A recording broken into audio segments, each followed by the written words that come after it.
I lost my voice. Hi, everyone. This is Tatiana Judiez. I'm hosting Thrive and Shine as usual every Monday at 1 p.m. Pacific time. As most of you know by now, after we've been doing this for almost a year, I can't believe it's gone by so fast.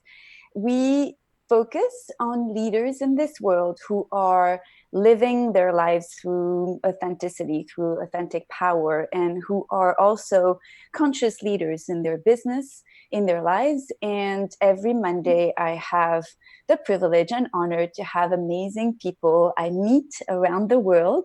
And I met this beautiful woman, Armelle Six, only on WhatsApp, actually, through the common group that we share with Tony Robbins. And so we met on WhatsApp, and on a eu un coup de foudre, as we say in French. It's un coup de foudre is like being hit by lightning, because you have so much in common and you like each other's energy and style so much that you just go for it. And so that's what we did. We started talking, and I wanted to have her on the show because I believe that her path is amazing and so worth exposing to the rest of the world as best as I can. And we'll talk about that more, but we're going to be doing things together, events together in September. So anyways, before I get to that, please welcome Armelle Six. Hi, Tatiana. Thank you so much. Hi. Thank you, Armelle, for being with us. I was expecting my little music to welcome you, but we missed that little music. So we're gonna move on to, and I'm sure you recognize that music, right? Yes, I totally do. Yes. It's one of those anchors, right, that we talk about in our world of coaching. It's an anchor for happiness and a life full of vibrancy. So, welcome. Thank you so much for accepting to be part of the show. Oh, my honor. I'm really happy to be there. Thank you for And the it's invitation. late for you because you are in Belgium right now, Yes. still, right? Yeah. Yes, and you're on your way to North America. Yeah. Yeah. In a few minutes. Yeah. Yeah. Okay, cool. So I'm going to introduce you properly in a way that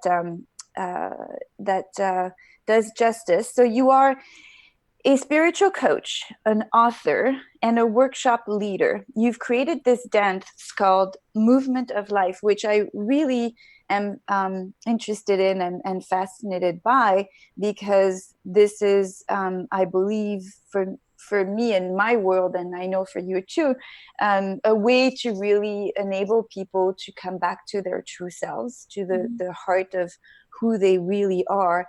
And I can't speak enough to the benefit of dance for women in particular. And I know this is also for men, but it seems that for women, movement is just such an amazing tool to reconnect with who we are and our heart and our soul.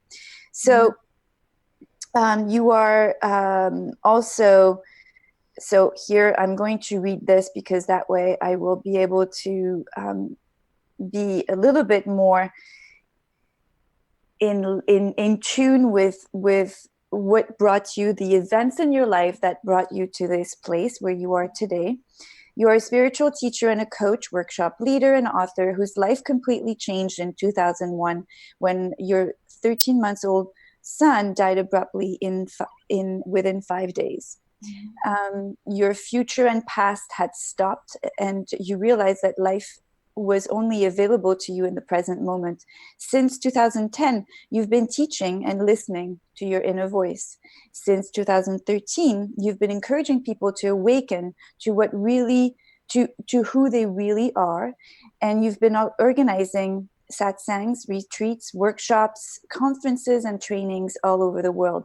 And that's where we come together, because that's where we want to know more of you. And that's where I am inviting you to be part of my retreat in September. So, Yeah. so this is how souls connect. We connect through the magic of the vibration of who we are, right? Yeah.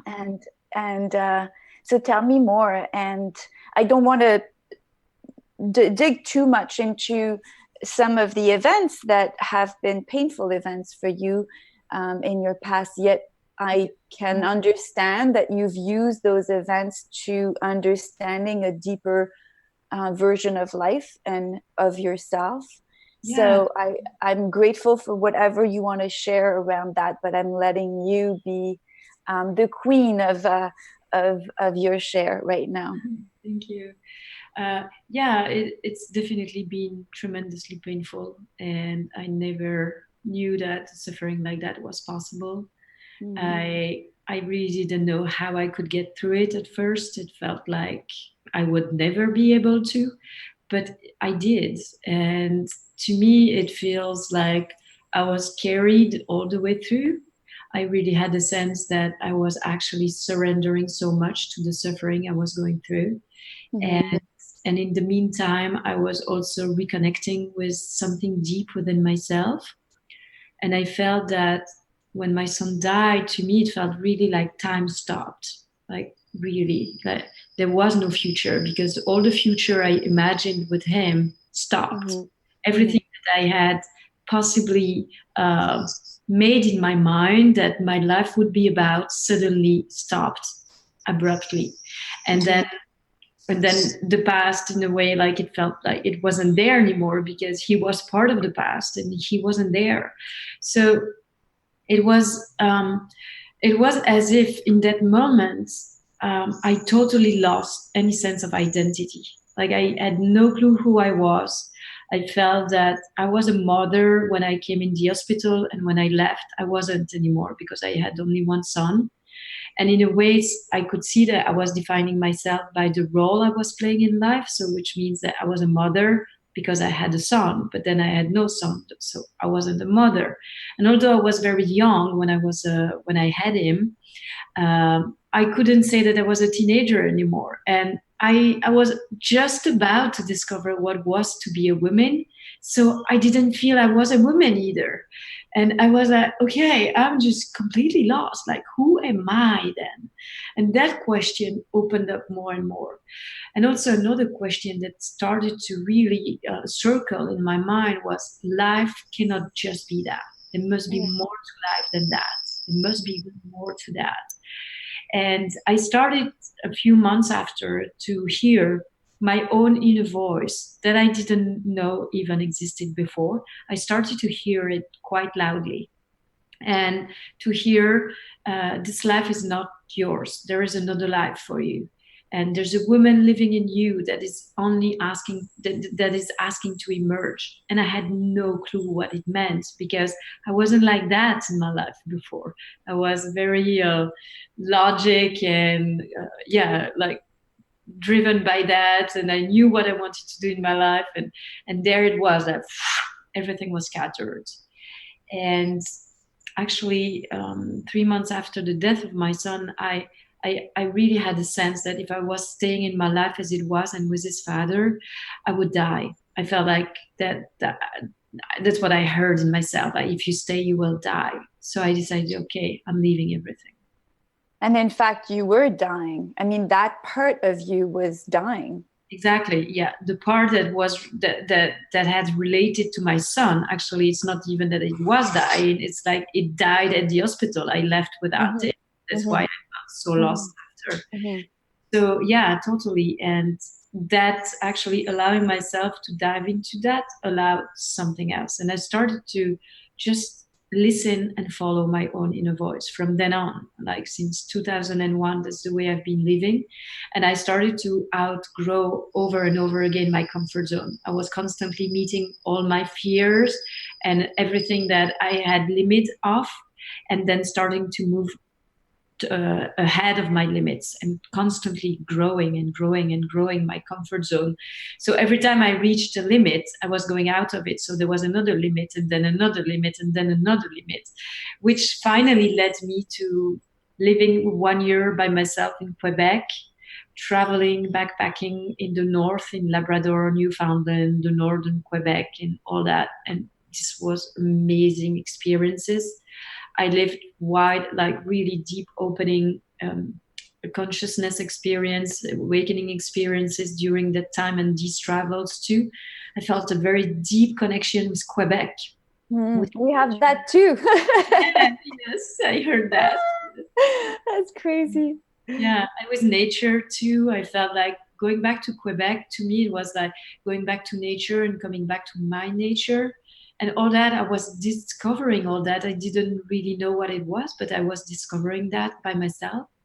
And then at some point there, someone offered me a book that really resonated with my heart. And I felt like it connected in a very deep way.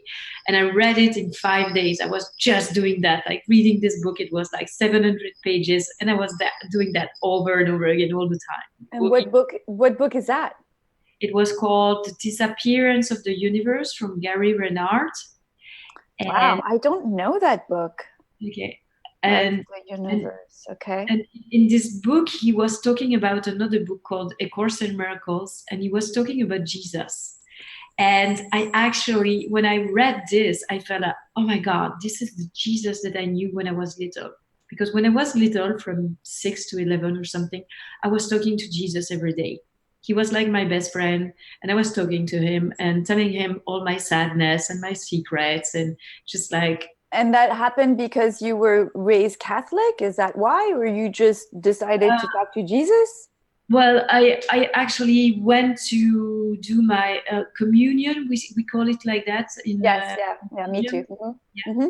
It's but one of the steps in we have three types of communion, right? We have yeah, the première communion, and then no, it's three or two. I can't there remember. is the one, the second, and then the confirmation. That's right, exactly. Yeah, yeah, yeah. And it's like ritual that we do at age like 6, 12, and then 2 years later, and it's like passage rites or rites or Mm-hmm, something. mm-hmm, mm-hmm. Um, and my parents were not Catholics, but they absolutely Wow. wanted us to do that. They wanted us to have these things, I think, out of beliefs that it would kind of protect us, or it's like the rights to do. And So so you I decided to talk to Jesus. and That's yeah, so I don't know, cute. exactly. I love it. Oh Uh, my God. yeah, and then I stopped when I became a teenager. It made no sense anymore. And then actually reading this book, well, I have to say that when my son was on his bed and in the coma, I was praying to God, which I never did again since maybe 10 years or more. I was praying, I was asking, like, please don't take him, like, don't take him. And well, he didn't. But then I was in 2008, I think, reading this book, and I had profound experiences. I was in my bath because I was in Quebec in the winter. It was super cold. And so I was going in my bath to be super warm. And I was reading for hours and putting back more water, more hot water in it and everything. And then suddenly I started to watch myself from outside of my bath. It's like I was outside of my body, watching my body taking its bath. And I started to have profound experiences like that while I was reading the book, which was talking also about some kind of mystical experiences. And then after that book, I started to practice Osho meditation called I don't remember the name, but like I did that for 3 weeks nonstop. And that too, I felt like was really reconnecting me with a deep part of myself. So both had me reconnecting.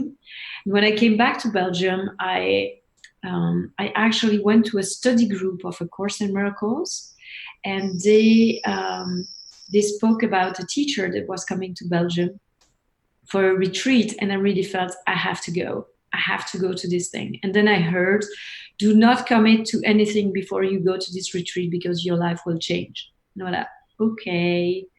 And as I am a bit stubborn, I still tried to take an apartment or a house or something like that. Nothing worked.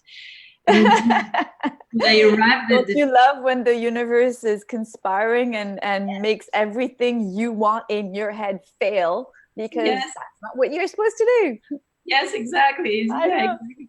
There's what you think you want and Yeah, what you truly want, right? yeah, And the what you universe are is meant to giving want you, and yeah, get. yeah, exactly. And the universe is always giving you what you truly want, not what you think you want.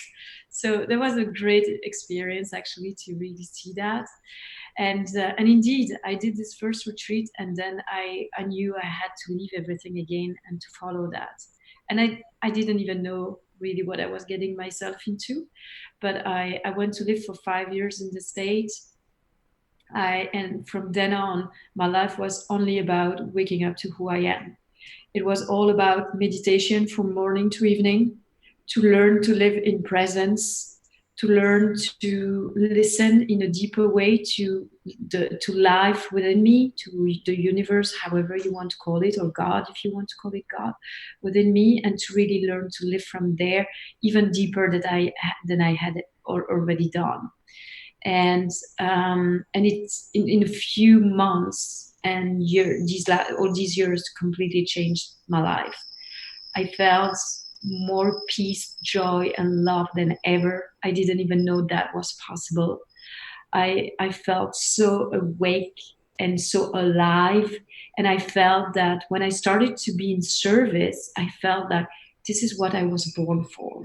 I really felt that everything in me was aligning, and that's what I had to do in my life. Actually, being in service was giving the whole meaning to my life. It's like it becomes an obsession, if we want to use that word, you Mm-hmm. know, to Yeah, when you feel that calling to be of service, it I know I feel it with what I do today, and it's not what I do. I don't like calling it what I do because it's who I am. And when I listened to that calling and I decided to change my life and come here to California, and I mean, it was a drastic change. I was leaving everything and everyone behind. And people were like, what is happening to you? Why are you going so far? And, you know, they were wanting a logical explanation for my decision. And I could only say it's a calling. And I still say it's a calling. It's like you cannot explain this in a rational way to people that want and expect that type of pragmatic answer. exactly. Yeah, listening to your inner voice, to your intuition, however you call it, is really not logical. It's gonna have you do and go to places, do things and go to places where Mm-hmm. you would like to find a reason, because people ask you, why are you doing that? And you cannot answer anything. Just you can only answer, because I know I have to. That's where I'm to Mm-hmm. be. Like, That's right. just a Exactly. doing. And that's a strong sense. That's exactly the sense I had when I left the father of my son, and my whole life. It was a, I have to do that. I don't even know why I have to do that. I have to do it. When I Mm-hmm. left Belgium, it was the same. I didn't know why. I just felt I have to go there. I have to follow this. And so all these things where we have a strong sense like that are actually profound knowing. It's like the way that life is telling us, this is your path. And we just have to trust that, and and not. and and this is a beautiful transition into what I was just going to ask you. You said, and we have to trust that. And I know for myself that in my life I have learned to trust that. It came late in, well, what I consider late. I mean, who knows what time is, right? Well, what I consider late is like basically around, I guess around 50. I was like, okay, so now I know what a calling is, and I'm listening to it. And it took me my entire life to trust that, because everything else came in between me listening, me trusting. And so how did you, I mean, you spent a lot of time with yourself to learn to listen to that voice and to trust what the calling is, or whatever is calling you.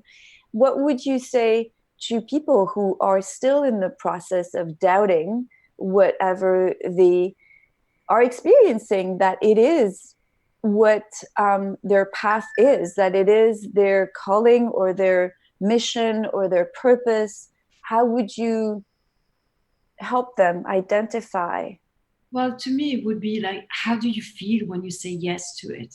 Like, when you say, yes, okay, I'm going to do that. usually when that happens, you feel overjoyed, empowered, or you feel like energized, or you might just feel a softness in your heart, something like almost as if God was having a feather, and with like That's so cute. God yeah, having like a feather. caressing your heart, or something, like you feel like it's That's tinkling so in the cute. heart, something that just says that, yeah, go with that, like go Yeah. for it. Mm-hmm. Or it can be more passionate. It depends also of your personality. It's going to be different response depending on who you are and how you are in life. I'm someone that is very passionate, so for sure when I feel something like that, it's like, yeah, let's go for it, and I'm just fully in it. So you have to find the way that it speaks to you and how it's functioning in you. But something, at least what you're going to feel is that it's like realigning you. You feel like almost like you straighten, almost like you feel like you have your feet in your two shoes, and you straight. It's like, yeah, that's it. That's what I Mm-hmm. should be doing. And then don't be afraid that you're gonna have plenty of fears and doubt after. It's Oh, totally yes. normal. Yeah. Just listen to them. And the Like, other thing that I want to add to that is also when the fears start coming in, then you start trying to figure out how you're going to do it. The how doesn't matter. That's what I talk about, because in fact, when you are aligned with what you are really meant to do, and that is your path and your calling, your purpose, whatever you want to call it, and you feel that urge to simply follow that within you, don't worry about the how. The how is going to show itself to you. I felt that same calling when I chose, and it's not to, advertise for Tony Robbins or anything like that, but it is how I engaged in the Platinum Network when I sold my company. Actually before I sold my company, I was in the process of selling, and then I went to an event, and I knew that this was probably going to happen, the sale of the company. It was probably going, I had left the man I was with. My kids were grown up. So I'm visualizing myself next year. This was October, and I'm thinking, okay, what am I going to do next year? And as I'm glancing around the room of the event, I look at the platinum table. As you know, they advertise, the platinum group. And for anyone who doesn't know what the Platinum Group is, it's a group, it's a network group that Tony Robbins has put together for all of us to share experiences for a year with him that are deep and immersive and all about learning more about yourself and about the world and about everything else that you are interested in learning, I guess. So it's a major investment. And so I look at the table, and I kid you not, within 10 minutes, I had signed up. I didn't have the money to sign up for this yet. I was just drawn to such a strong yes within me. I didn't know how, I didn't know where, what, when, I didn't know. All I knew is I had to be in that group. And that's an example, right? yeah, totally, exactly that. Yeah, yeah. It's powerful, because Yeah, I mean, when I signed and I put a deposit, and I'm like, so what happens to my deposit? Like, can I get this back? Or like, if the sale of my company doesn't work, or, and they're like, yeah, no worry, you can apply it. I'm like, okay, so the fears are starting to come up, and then I give my signed little slip back, and I'm like, holy crap, what did I just do? yeah, But yeah. that's it. That's a Yeah. calling. Yeah, and to answer also what you were just saying about the how, the way that all that I'm sharing and doing today started is like, it's quite miraculous. It's really showing that you don't need to know how, because I really had deep in my heart, I knew that I loved sharing, and I often felt in the community I was in, and in the circle I was in, I was giving satsang and retreat and stuff like that. So it was coming naturally for me to do that. But Mm-hmm. I felt that once everything will be clear in me, and once I will be ready for that, the universe would come and get me and actually make everything happen. I wouldn't have I really knew I wouldn't have to advertise. The universe would know when I'm ready for that and would bring me where I was to be and where I was to speak, to whom I was to speak, and would provide everything I needed for that. And sorry, to me, that's really how it happens. Mm-hmm. First I was invited to speak with another teacher, and then I was a friend in France called me when I was living in the States. I was living in Hawaii back then, and she called me and she said, "You have to come to France." I'm like, "Well, you know how, like, I don't have any money. I work only on invitation. And if you invite me then and pay my client, everything, then it's sure I'll come." And so she said, "Okay, I hear you." And she said, "So will you be okay to do an online meeting then if you don't want to come?" I'm like, "Sure, we can do that." So I did an online meeting. She invited friends and people that she knew. And in a week, the online meeting went around France. And in 1 week, I had a flight booked that was offered to me. I had a team of 7 people wanting to go on a tour with me. And I had 2 months tour planned because people had listened to the videos, connected with her, and everything started to happen from there. And I just did one video and everything happened from there. Yes. Yeah. So that's the how. You don't need to know. It's like, it's the who you are that matters. It's the what you incarnate, what you embodied, the person you are. Yes. And if I may actually underline this part in a different language so that people who are more pragmatic understand how this might feel to them when they are not maybe as spiritual as we are. I mean, because the way that we're describing this is actually quite spiritual, and some would say, well, it's a lot of woo woo, and and yes, it is. However, if I look back at my life and I look back at the timings and the opportunities that showed themselves to me, and I felt the same urge, the same calling, the same sense of alignment, it manifested. The how turned out to show up magically, I would say, today. And then at that time, I had not woken up to my own spirituality. So I couldn't even have this conversation with you, yet it was happening the same way. Just Yes. like, and that's my previous company that I had, Premier Suites, which was a great success in Canada and in Montreal. And I loved that business. It was like my third baby, as I kept calling it.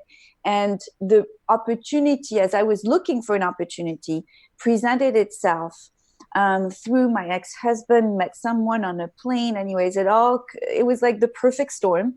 And then I meet these people, and I drew a small interior design contract for them. And then another opportunity comes from the founder of that company, comes to me and says, "I have this opportunity. I think you'd be perfect for it." And I had no idea what that business was all about. Like, it was a much bigger business potential than my design business then. And so I just felt so right about it. I had no idea how. No idea. And I pretended at the time. I was like playing the big guns, and and he just thought my personality was perfect for it. And I said yes. I said yes. I built this company not knowing how. Baby steps in terms of discipline, resilience, being hands-on, not being afraid of diligent work, and being fully present to the opportunity on a daily basis, and just giving it my all. I just gave it my all. So that is a perfect example of someone who had no idea of these spiritual concepts. So that's why I'm telling this example, this story, because it really matters that people understand that you don't need to be spiritual to be aligned with your best opportunity and your best, I guess, eventually it becomes your best life. But it is just listening to that drive that you cannot resist. That's what it is. It's just something in you can't resist. Yeah. Yeah, and even like I could say something about my point of view of spirituality is actually life. I don't think that daily life and spirituality are separate. I think it's one and the same. It's because in our society we made it, we created separate. We Mm-hmm. create spiritual life and my daily life. For me, it's one and the same. When you create your company, you have to go outside of your comfort zone all the time. You Yes. have to be inspired by Mm-hmm. something. You Mm-hmm. feel a drive in your heart. You Mm-hmm. want to be on it all the time, and you start to meet people, and all the opportunities start to happen and to open up, and and you live that all the time. So it's Mm-hmm. not that there is two lives. There isn't a spiritual life and daily life. There is only life. So when we start to see how we function on day-to-day basis, we start to see actually that it is already like that. Everything we created is actually a co-creation with all that is. So it's not like it's separate. It's like we listen to something, we feel something in our body, we know because we have a knowing, this is where I'm to go, and we go for it. And often, like, you cannot say that Steve Jobs was not a spiritual guy, but probably he was not.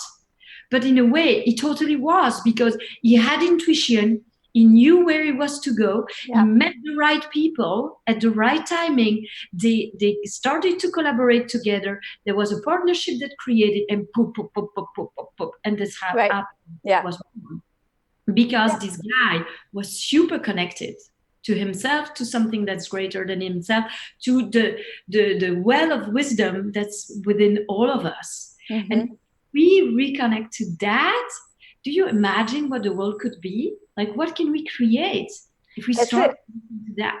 Exactly. And I think that to your point, then spirituality becomes more of a conscious knowing Yeah, that we have tools and we are supported and we have ways to tap into this well of wisdom yeah, even more. And that's what, in for me, what spirituality is. It's a choice to really use that well, and the areas in my subconscious that are still maybe, you know, in the dark because I just didn't put my flashlight on that, and then I'm omitting that I have a limiting belief there, and then digging that out and, you know, expanding my yeah. my consciousness even more. Exactly. It's Yeah, constant growth. It's that's just right. that. But It's when you create a company, it's constant growth too. You have life to is a have growth constant growth. all the time. When you give birth, when you give birth, it's also growth, You don't. because Mhm. you're not just by yourself anymore. You were one, then you have a couple, then you are three. So Yeah, there's someone to be responsible for. So everything in life is constant growth. So we cannot separate that growth that we call spiritual from daily mhm. life, because daily life is calling us to grow all the Exactly. You don't grow, you die. A yeah. And plant it's not about a doesn't religious grow, practice. it It's dies. yeah. It's simple. Yeah. And I'm always fascinated by,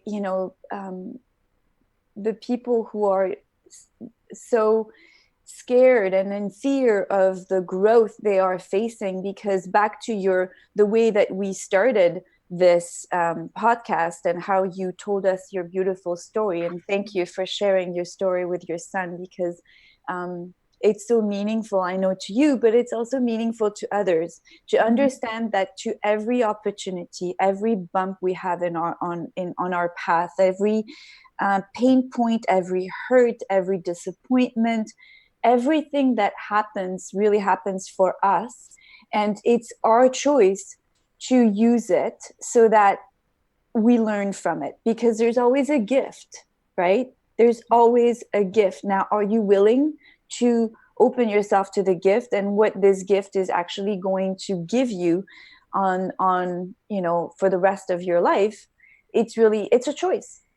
Yeah. It's a choice. So tell me more about the dance that you've created, because Yeah.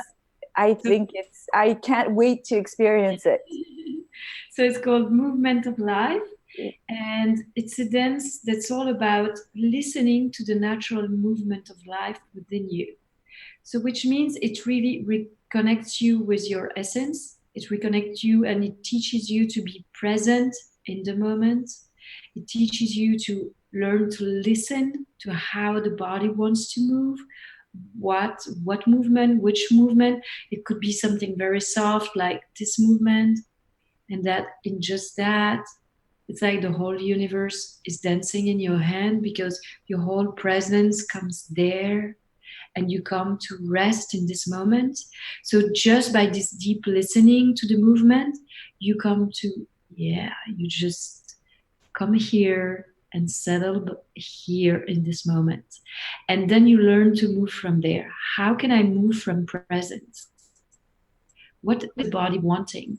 And so it's really this embodiment of what presence is. And also, it's really about resting in yourself, and whatever emotion that have been stored in the body, it's also a great way to let them out. It's also a great way to let limiting belief go away and to connect with a deeper place within yourself. And what it does, it really reconnects you with this feeling of aliveness within you and joy for no reason. So it's really reconnecting you to your essence. So when you come out of a session with that, you feel rested, you feel super relaxed, you feel freer than ever, because the space that is offered in Movement of Life is actually like a white canvas where you can paint anything that you want. Anything that is in you in this moment is welcome, whatever that is. And most comment that I have after a session is people telling me, I don't remember having felt so free in my life. I was just free to do everything I wanted. I felt free to be myself. And that's really something that is quite big with this. So tell me how it works then. Do you have a specific music, a specific rhythm, a set of rhythms? Is there a length of time? Because sometimes the body wants to move in a more rapid way. What you described is very slow and very, intentional. Sometimes the body just wants to explode in different ways. Mm-hmm. Yeah. Well, really, whatever movement is there for you in the moment, you listen to it. And it's a great, actually, metaphor for life, for daily life, because sometimes you do feel you want to go that direction and the rest of the world is going that direction. And so it's difficult because you feel you're going counter current and you think, no, I cannot do that. Like most of the time we walk the same way as everybody walk. And so what is an invitation in this dance is to trust your own inner movement. So if your body wants to move a certain way, do it. If your body doesn't want to move for part of the session, let your body not move, because the transformation will happen in the listening, not in the movement you're going to do, but in the listening. So if you feel like so much energy, you want to explode and jump and everywhere and all that, like go for it. Even if the music is soft, but there will be different kind of music. There can be soft music, there can be loud music, there can be very expressive music, and there can also be silence. It can also be that I have you tune into your own inner music and to express your own melody with your body. So it depends actually of the energy of the group. I never plan a session and I just go with the energy of the group in the moment. I listen to whatever's there and I go with that. And what is great is that if the music is slow, but you feel super energized, you listen to your movement and you will feel an even greater freedom because you were able to listen to what felt right for you, although the music, so the outside movement, was going in a different direction. And it will actually help you strengthen that connection with yourself, that's deep listening to yourself, and the sense of trust of what happens in you when you follow your movement and not someone else's or the masses, but yours. So it gives you really more and more confidence also. Mm-hmm, mm-hmm.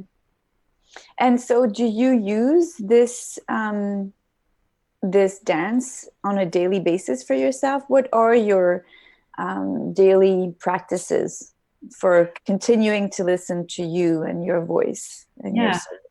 I don't necessarily dance every day, but almost every day. Um, I feel like I just move all the time anyway. I feel like movement is something very important for me, and it's a way that I release a lot of energy. Mm-hmm. Um, I It's do, also a way to channel the energy. yeah, yeah, yeah, yeah. So I meditate every day, at least 30 minutes. Like when I wake up, that's the first thing I do. I sit and I came down, but and then I sit in my couch and I meditate. And for me, it's very important to start the day like that because it's really starting the day with a clear mind and a very focused mind also, so that I know where to go. Um, and I also have an exercise practice, and now I since a while I added yoga every day also, and I really love it. And then I would dance or not dance, it depends, but I don't necessarily have the time for that. It's not like part of my morning ritual, but I feel like, my body is just naturally moving, so I will just, sometimes I'm in the line at the supermarket and I hear a song, and I'm at the supermarket and I'm just gonna Yeah, dance. I know. That's where it Me too. happens, Sometimes I'm like, okay, people are Yes. gonna watch whatever. Exactly. Yeah. It's Or I'm irresistible. working and I have so much energy. I stand up and I start dancing and Oh I yeah, start me too. Oh yeah, jumping that's like, and I yeah. shout and I just let all this energy out. And I feel like if we can more and more be in tune about this natural movement of the body and listening to it and allowing to express itself, we're going to see how much more energy we have. It's Oh my because God, we yes. learn to block it constantly from school already.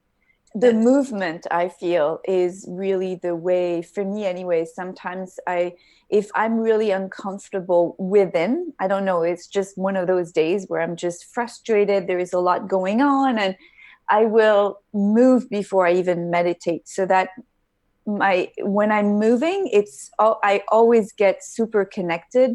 I have huge downloads, and sometimes it's the precursor to my meditation, because then I will be even more quiet and calm through the meditation, because I've gotten this energy, this fuzzy, I don't know, toxic energy in me that is not really mine. I will have gotten rid of it, and then I'm good. Mm-mm. Yeah, or sometimes you can wake up already so energized, and so the first thing before meditating is I want to, you know, take a take my shoes and go out and just go for a run because I have so much energy. It's like I need to I need to be super active right now, and then I can meditate. So yeah, it depends. It depends on the day, but mostly that's how it is for me. So how is the vision of your future? What do you want to accomplish? What are your goals? I want to also know where people can find you. One of the ways they can find you is we're going to release shortly this event that you are coming to at the end of September. It will Yeah, be an event for 2 days, transformational event for women that I'm creating. It will be the 28th, 29th of September. It's around the full moon, I think. It's always around the full moon or a new moon.